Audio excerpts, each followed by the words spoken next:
Hey everybody, in this video we're going to do something completely different because I'm going to have a go at painting a miniature in the style of Blanchitsu. Now what exactly is Blanchitsu? The answer is quite difficult to nail down accurately, but to me it's an artistic exploration of the grimdark aspects of the world of Warhammer. So this means a lot of a personal interpretation and style, and also doing some converting as well. And that's exactly what I've done for the miniature here. I've converted a creepy Imperial servant and I can't wait to show you the miniature. So without further ado, let's get to the desk.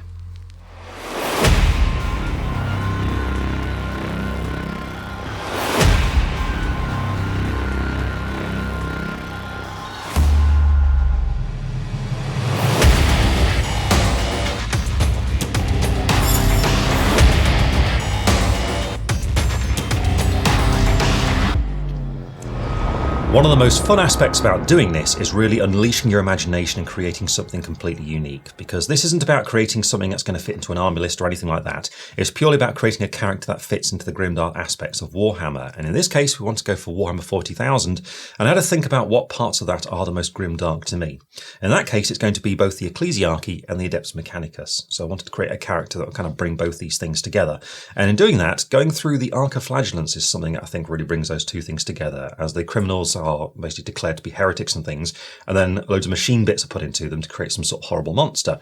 So I thought, what about something that would catch people to turn them into those things? So that's what I gone about and made. So I did a bit of research and looked around the Games Workshop website looking for bits and pieces, and I came out with the Cerberus Raiders for the mounts, and also from Warcry, the Unmade, who look really disheveled and creepy and perfect for what I want here.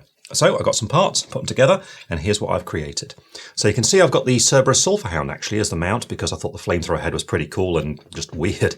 But on the back of it, I've put one of the Unmade, and I had to cut him a little bit to make him fit onto the saddle, and you can see I've green stuff in the kilt there to make it all match all the way around. I bent a few parts and things to make him fit too, and then added a few 40k details, so things like some pipes, there's a purity seal on the back of his spear just there.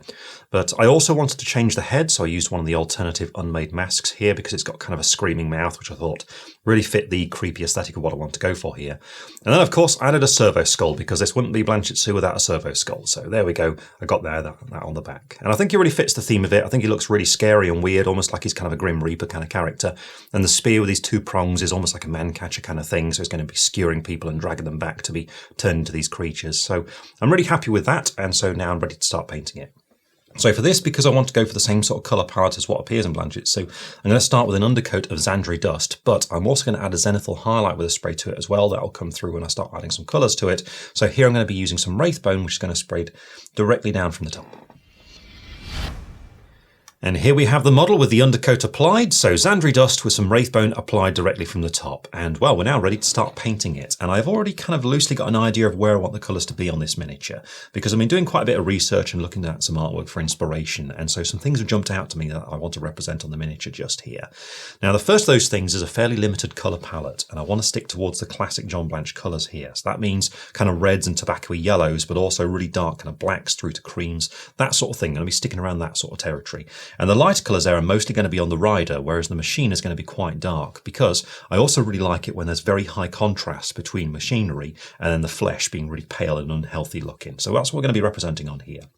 Now, in addition, the other thing is that on the individual areas, there's not actually that high contrast. So we'll kind of work that through as we're applying the colours to the miniature. But those are the key things I want to pick out just here. So what I want to do is first of all start by applying that really high contrast between two main areas, being the rider and the mount. And the xenothor highlight is mostly for the rider for the kind of techniques and colours I'm going to use there. But for the mount, because it's mostly machinery, I want a really dark silver and black for the kind of bodysuit parts that are beneath the armour plating. So I'm going to start out with the silver details for the machinery, because it's the trickiest parts to get to, so it makes sense to start there. So for this, I've got a dark silver, I've got some Leadbelcher, and I'm going to start by applying it with quite a large brush. I've got a monster brush here from Army Painter, but I'm going to have a smaller one on hand for some of the finer details on the rider, because I need to get the silver bits there at the same time. And with this, all I'm looking to do is to block out all these parts I want to be metal, not worrying about the undersuit of the mounts just yet. So we're looking at things such as armour plating, so for example around about here, also cables, pipes, all that kind of thing. I just need to work my way around, picking those areas out. As for the rider, I'm going to be looking for the metallic details on him, so that's going to be things such as the spear blade down here, and a few of the details around the head. So for example, the mask is on there, I'm going to paint that silver, and also a few details on the servo skull. Now, something I'm going to be especially careful to look out for is to avoid getting any of this colour on the rider's flesh, and also the kilt as well, because that's really what I've done the xenothor highlight for the kind of techniques and colours I'm going to be using on those details. I've picked out all those silver details, but before applying any kind of shading to it, what I want to do is just break it up a little bit and add some variety by putting a few brass details in there. And for this, I'm going to use some Balthazar Gold, applied with a regiment brush this time, and I'm just looking for some small bits, which I'm just going to kind of decide on the fly really which bits I'm going to do.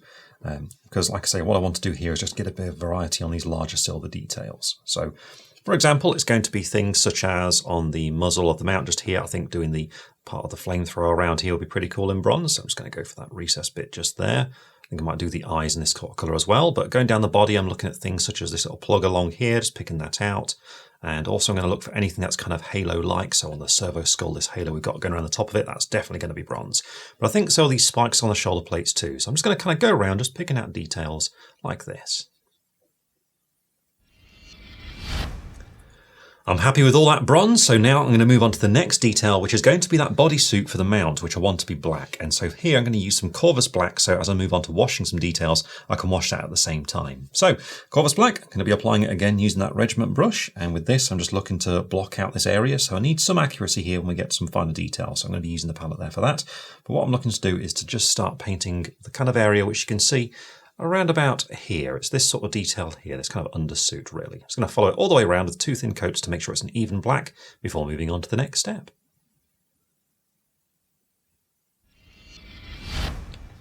The black detail is base coated, so now I'm going to move on to the next step, which is going to be to apply a wash to these details we've been painting. And what I want to do here is something a little bit unusual, because now I want to introduce a bit of all that sort of tobacco-y colour to things. And I was going to go for a black wash, but actually I think this is going to be a bit more in the style of what we want here. So I'm going to mix two colours. I've got Seraphim Sepia and Agrax Earthshade, and this is going to give that slightly yellowy brown that we want. So on the palette, I'm just going to make that mix, starting out with a bit of Agrax Earthshade. I'm going to get a good little puddle of that created there.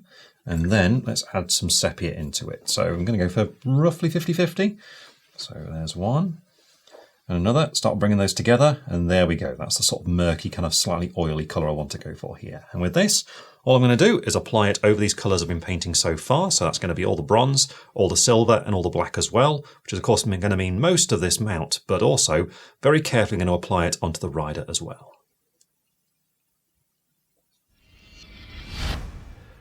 The wash is completely dry, and whilst I'm happy with the general tone of it, I don't think it's quite dark enough. So now I'm going to apply a second coat in the exact same way of the exact same mix.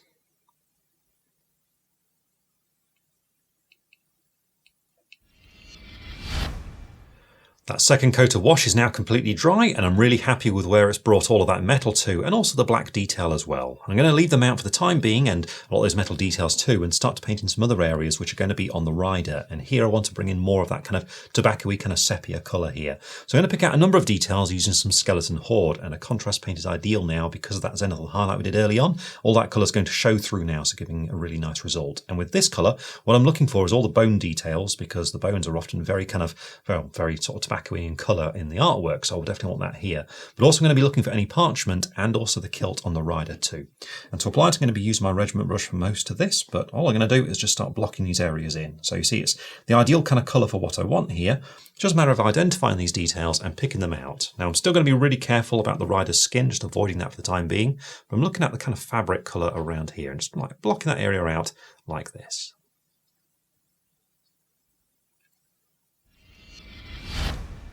I finished applying that skeleton horde to those details now, and what I want to do now is just change the colour ever so slightly on the fabric, so the kilt and also that hood, by adding a hint of almost an orange to it to be a bit more like that artwork. And for this, I'm actually going to use some Fyreslayer Flesh, so another contrast paint. And what I'm going to do is just thinly apply this to these details to add that slight shift of hue. So you just need a little bit of this, and I'm going to thin it down with some water, so it's not quite so strong as it is straight out the pot, so just kind of like that is good. And with this, I'm just going to start applying it onto these areas, not particularly neatly, just sort of picking a starting point such as around there and just applying some of it on. And then I'm just going to dampen my brush with a little bit of water and just use that to start spacing it out a little bit more, so it just fades that colour and blends it into the surrounding area. So by doing this, I get that slight orangeness to these details. You can see how with that next contrast paint applied to that fabric, it's really changed the tone, so I'm happy with that. But now what I want to do is add a bit more colour to the skulls, because I want them to be a little bit yellower, especially underneath. So for this, I'm just going to use some Seraphim Sepia, and then we're going to move on to Agrax Earthshade, and this is going to be for the eye sockets to give them that really deep dark look like what they look like in the artwork. But first we need Seraphim Sepia, and to apply it I'm still using my regiment brush. With this, what I'm looking to do is just to run some of this into the deeper creases on them, or recesses on them, things like the underside areas like that. So for example, this Gene Stealer skull we've got here at the front, what I'm going to do is just start running some of this colour underneath. So that sort of area there, in around the teeth, around the eye sockets, and that's a little bit just there. Then whilst it's still wet, quickly just going to wash my brush, once again make sure it's damp, and just use that to draw that colour out a little bit, just to blend it into the surrounding area.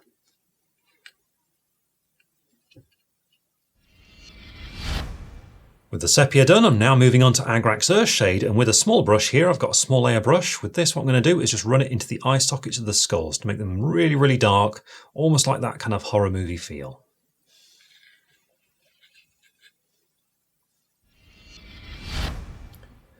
And there we are, I'm happy with the skulls like that, so now I'm going to move on to the next colour, which is going to be some red. And here what I want to do is again pick a colour that's very much like John Blanch's artwork, so a very deep, very strong red.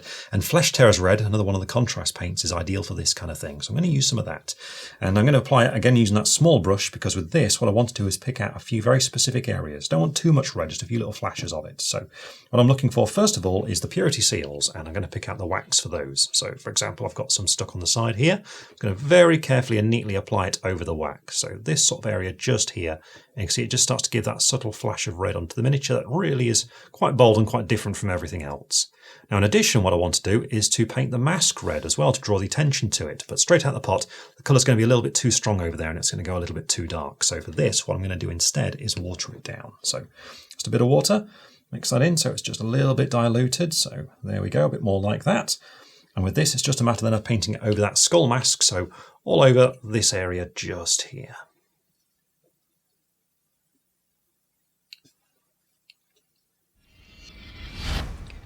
And here we have the miniature with the red applied, and on the mask I'm really happy with it. And on the seals it's a little bit bright right now, so soon we're going to wash that to darken them down just a little bit more. But before we do that, what I want to do is to base coat in the leather, and for this I'm going to use some Catachan Flesh, and then we're going to wash that and those seals at the same time.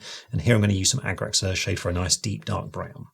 But first of all, we need that Catachan Flesh, and I'm going to be using the small airbrush to apply it because it's going to be quite tricky to reach some of these details now. So this is going to be one of those stages where I just need to take my time, really. It's just a matter, though, of getting that paint thinned and ready as ever, and then all I've got to do is start looking for those areas and picking them out. So I'm looking at the leather straps that are going to be around the rider, so you can see some of them go up and over his shoulder. For example, there's one right there that I just need to pick out. So it's areas such as that, but also there's a few of these straps appearing on the mount too. So in this case, what I want to do is to get this one that kind of goes around its neck just around there, and also these little pouches that are here on the back.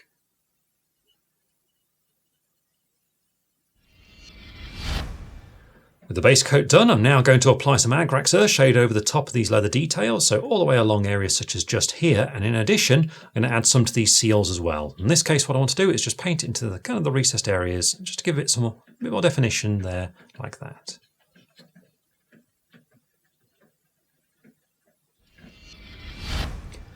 With that leather done, I'm now ready to move on to painting the skin, and here I'm going to go a little bit away from the actual intended colour palette here, because whilst I did want to stick to those reds and sepias, when it comes to that flesh, I really want it to stand out as different from everything else. So this is going to be the only slightly cold colour on there. I'm going to go for a slight bluish kind of greyish tone here to give it like a really kind of horrible dead kind of flesh appearance, almost like a servitor's flesh. And so for this, I'm going to use some Apothecary White painted over the top of that original xenothor highlight, so the Wraithbone over the Zandri dust. This will give that sort of like horrible tone of what I'm looking for here. So what I'm going to do is get some of this ready and then apply it thinly over the top of that flesh so it stains the whole area. So for example, this leg just here, I'm just going to apply it across the entire area as a smooth coat like this to give it that bluish tint.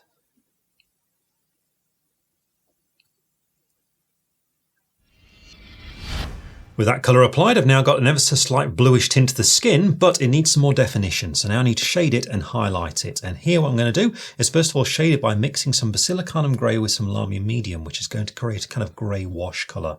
After that, to highlight it, I'm just going to use some Wraithbone, and with this going to pick out things like the fingers, anything I want to stand out a little bit more.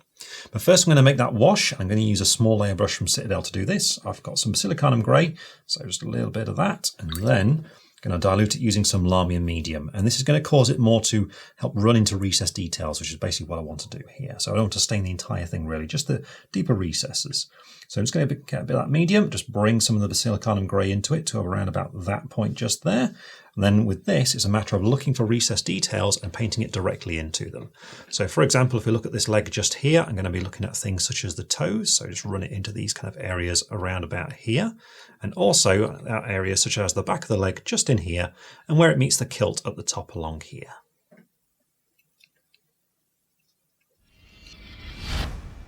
And with that done, I then just want to add a highlight onto the skin just to sharpen it up a little bit. So here I'm going to use some Wraithbone, and with this I'm looking for the most defined areas and I'm just going to pick them out. So for example, along the toes just here.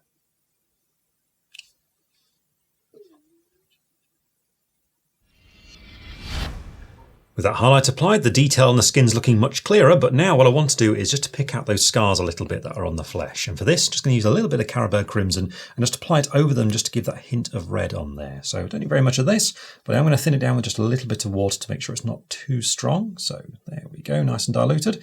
And with this, it's just a matter then of painting it over those scars so that the colour settles on either side. So just along there.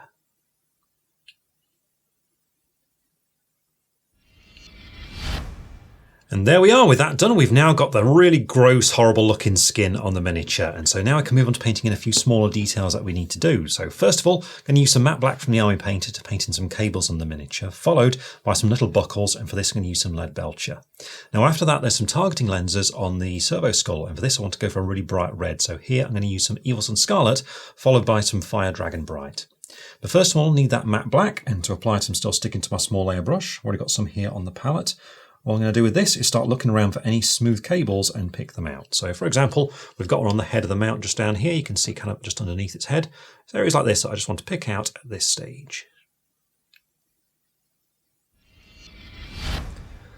With that done, the next thing to add is a small amount of Leadbelcher, and this is for the buckles on the straps and the pouches. So for example, this one just around here.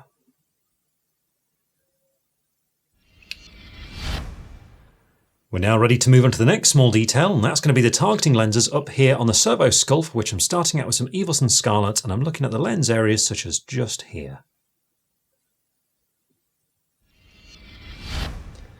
And then finally, I'm just going to add a very small amount of Fire Dragon Bright into the centre of each lens just to finish them off. And there we are, the lenses are painted just like in the artwork. And well, at this point, we've done plenty of dark, but we've not yet done any grim yet. So that's what we're going to move on to now, because it's time to add a bit of grunge to the miniature. And the first stage I'm going to do for this is to add some Typhus Corrosion, which I really like for this kind of thing because it's got a slight grit to it. So it's going to give a slightly gritty texture to some areas. So to apply it, go for an older brush because of that grit. I've got here a medium layer from Citadel, and I'm just going to get a small amount of this ready. You can see it's quite a strong dark colour. So I'm actually going to add a bit of water to it to thin it down, so make it a little bit weaker. And you can see when I do that, the grit appearing in there. Now with this, what I'm intending to do is to apply it onto some of the metal armour panels into the corners. So on this panel just here, for example, what I'm looking to do is to paint it roughly into that recess going along there. So just generally following it like that. And then after a certain amount, such as that, just going to wash the brush, make sure it's damp, and then just smudge it on the panel just above there like that. So it just fades into the surrounding area. And you can see this results in a nice gritty, grungy texture. So perfect for the feel and the atmosphere for this miniature.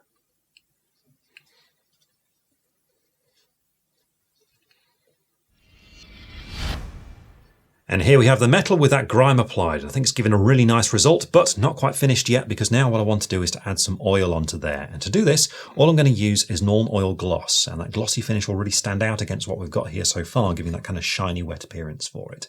So to apply it, I'm still going to use a small airbrush, but I don't want very much of this, so I'm definitely going to be using a palette to control how much is on the brush just there.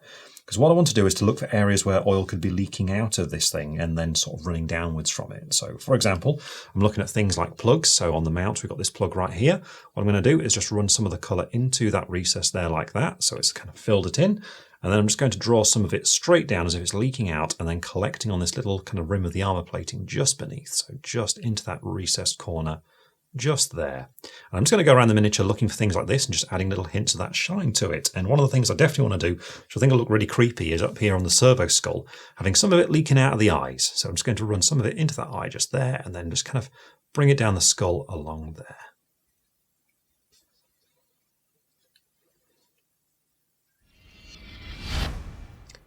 I finished applying that colour and so now have the little effect of the leaking oil on the joints, and I've also added some into the mechanical details on the legs too, which I think gives a really nice contrast because it gives a shine there. But I've decided I want to add some text onto the purity seal parchment, so around about there, and for this I need two colours. So first of all some matte black to do some letters, then I'm going to add a little bit of red, and for this I need some Flesh Tearers red.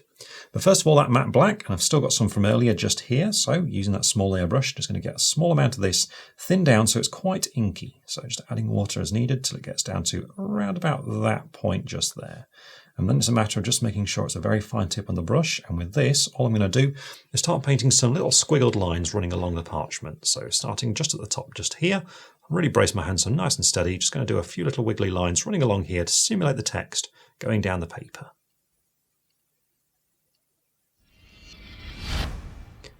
And with that done, I'm then going to move on to Flesh Tearers red, and with this I'm just going to do a little block just at the top left corner of each one just to represent a decorative capital letter.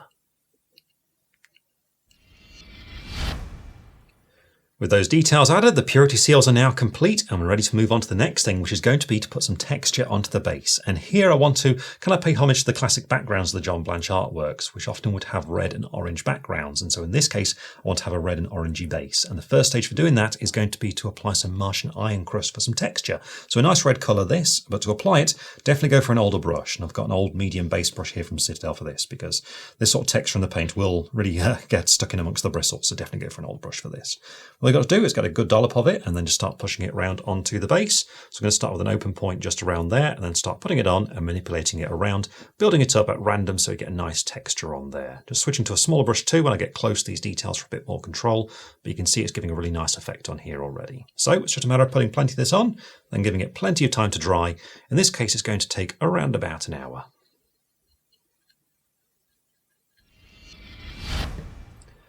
As I've been applying the paint, I've been deciding I want to add a bit more texture to it, so I've been just getting some stones and some sand and just gently sprinkling them into the wet paint there like that, and then just poking them into the paint just to help seal them in.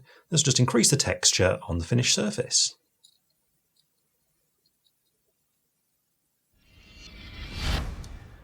And here you can see that texture all built up with those rocks mixed in there, giving a really nice rough appearance. I think it looks great, but I want that red to be a little bit more intense and a bit deeper. So I'm going to apply a wash over it now using some Wraithbone Flesh shade. And I'm going to do so using a large brush, so it's back to a monster brush just here. I'm going to be quite generous with this, going straight from the pot, really loading up plenty and then painting it all over that texture so it runs into the recessed detail. It really helps it stand out. And as you can see, makes that colour a little bit more intense. The wash is now completely dry, so I'm going to move on to the next step, which is to add some orange to that base and a little bit onto the miniature as well, because there's not quite enough orange on here just yet. And to do this, I want to play around with some pigments, and I've got two. These are some older ones from Forge World. I've got some orange rust, and I've also got some light rust as well. And there are lots of alternatives out there. These just happen to be my collection, and I like the colours of what I'm going to be doing here. But things like Vallejo and AK Interactive, they make some great alternatives. And what I'm going to do is add these onto the miniature with a particular feature I've often seen on Blanchitsu models where the base is almost merging into the creature itself, so I want to do a little bit of that with this colour just here.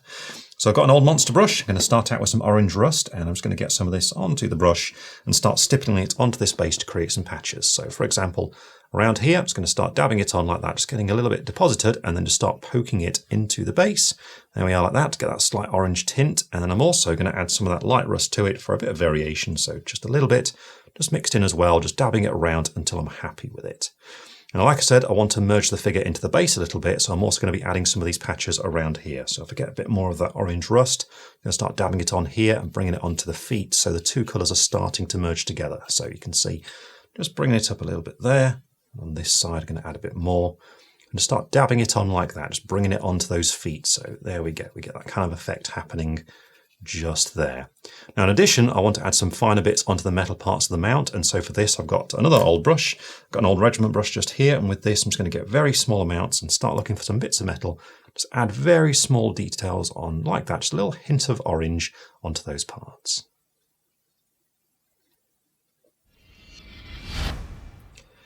I've finished applying those pigments now and I'm really happy with the result, but at this stage we need to seal this down because remember it's just powder, so it'll just blow away if we, blow at it. So what we need to do is to get some pigment fixer. I've got some right here. This is from AK Interactive, but there's loads of different versions available. They all do the same thing. You essentially just run them onto the powder and it seals it down. So for this, what you need to do is get hold of an older brush because this is enamel, so I don't want to use my good brushes for this sort of thing. I've got an old regiment brush here for this, and all you do is just get some on here and then just start dotting it onto the areas where the powder is. So for example, just start dotting onto this little rock here and just let it spread and do its thing. And whilst it'll darken down, once that dries, it'll go back to the original colour and it'll all be sealed down.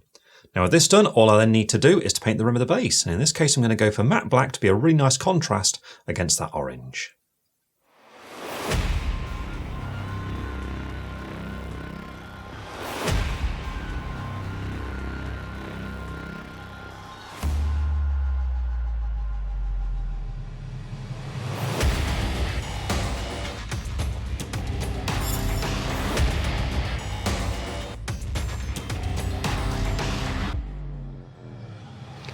The base is now fully painted, and so I'm happy to call this miniature complete, ready to go and hunt down traitors and criminals against the Emperor.